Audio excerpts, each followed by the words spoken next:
Patrick, but I can pyly vasta pyly ja pum pum. Sinne sitä jotakin on.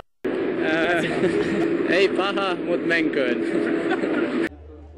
No, don't try. He speaks Finnish. No, you get me into trouble. Nothing bad. For sure, he get me into trouble. No. We're not live anymore. Just say hyvä. Okay, hyvä. Hyvä. Hyvä. It's good. It's good. Yeah, no, very hyvä. Thank you guys. Terve kaunis mies. En olla kaunis. Hoppeli. Hoppeli. Mitä?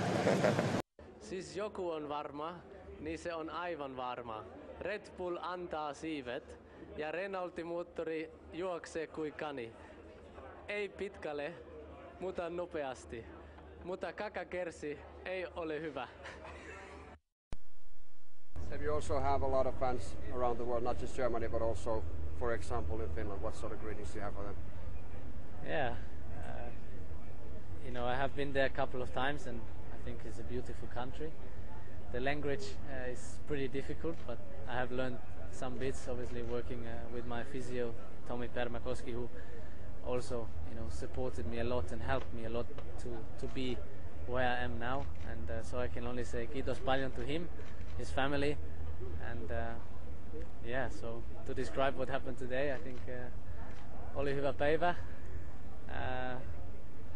Missä on mun liinankutsu? Olen melkein suomalainen mies. Congratulations, well done. Can you give me an answer in Finnish? How would you sum up your day in Finnish? Paska puheta. Thank you.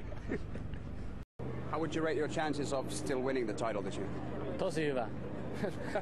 Nähdään huomenna.